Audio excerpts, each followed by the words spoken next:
കൊല്ലത്ത് കുട്ടികളിൽ വിവാഹ സൽക്കാരത്തിന് ശേഷം ബിരിയാണിക്കൊപ്പം സലാഡ് കിട്ടാത്തതിനെ തുടർന്ന് കേറ്ററിംഗ് തൊഴിലാളികൾ തമ്മിലുണ്ടായ തർക്കം കൂട്ടയടിയെ കലാശിക്കുകയും മുറുക്ക് തരാത്തതിന് വള ഒടിഞ്ഞതിന് മോതിരെടുത്തോണ്ട് ഓടിയനി എന്താണ് ആദ്യം വരുന്ന ആളുകൾ സാലഡ് വിളമ്പിയിട്ടില്ല എന്ന പേരിലുള്ള തർക്കം അത് തന്നിലെത്തുന്നു, അത് കൂട്ടത്തന്നിലേക്ക് എത്തുന്നു, അത് പാത്രങ്ങൾ എടുത്ത് അതിൽ ബിരിയാണികൾ പോലും എയറിലേക്ക് എത്തുന്നു. അങ്ങനെ ചിക്കൻ കാല് കൊണ്ട് വരെ അടിയായി എന്നാണ് പറഞ്ഞത്. ഒലിക്ക് വന്ന ആളുകൾ തമ്മിലാണ് ഈ സാലഡ് കിട്ടാത്തതിന് അടി ഉണ്ടാക്കിയത്. ഒരു അടികൾ പലവരും പൂരത്തിനടി, ഉത്സവത്തിനടി, പെരുന്നാക്കടി, ഗാനമേളക്കടി, തിയേറ്ററിലെ പിന്നെ വെറുതെ വരുന്ന പൊറോട്ട കിട്ടാത്തതിന്റെ പേര്, സലാഡ് കിട്ടാത്തതിന്റെ പേര്, ഗെയ്സ് കിട്ടാത്തതിന്റെ പേര് കൊല്ലത്തുകാരായി പോയില്ലേ എന്ത് പറയാം. ഞാനിവിടെ ഒരുമാതിരി നല്ല രീതിയിൽ ഫേമസ് ആയിട്ടുണ്ട്. വരന്റെയും വധുവിന്റെയും പേരിൽ ഇപ്പോൾ ചീത്തപ്പേരുണ്ടാക്കിയെടുക്കുന്നു. എന്തായാലും ഇപ്പോൾ ഈ വലിയ ചീത്തപ്പേരാണ് ഈ കൊല്ലം തട്ടമല ഭാഗത്തേക്ക് ഈ കല്യാണത്തിന്റെ പേരിൽ അതും ബിരിയാണിക്ക് സാലഡ് കിട്ടാത്തതിന്റെ പേരിൽ അടിയിൽ ഉണ്ടായിരിക്കുന്നത്.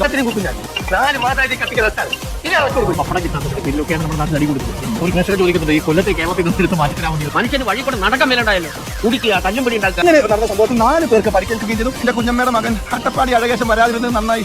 അതെന്താ വന്നിരുന്നെങ്കിൽ പൊട്ടക്കണ്ണനായിട്ട് തിരിച്ചു പോകേണ്ടി വന്നത്. ജോലിക്ക് വന്ന ആളുകൾ തമ്മിലാണ് ഈ സാലഡ് കിട്ടാത്തതിന് അടി ഉണ്ടാക്കിയത്.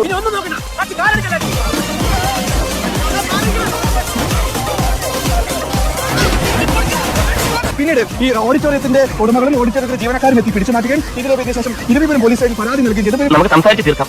അതെങ്ങനെ സംസാരിക്കാൻ തീരുന്ന പ്രശ്നമല്ലല്ലോ ഇത്. എല്ലാ പ്രശ്നത്തിലും നീ എനിക്ക് പേടിയാവുന്നില്ല. എനിക്ക് നാട്ടിൽ പേടി.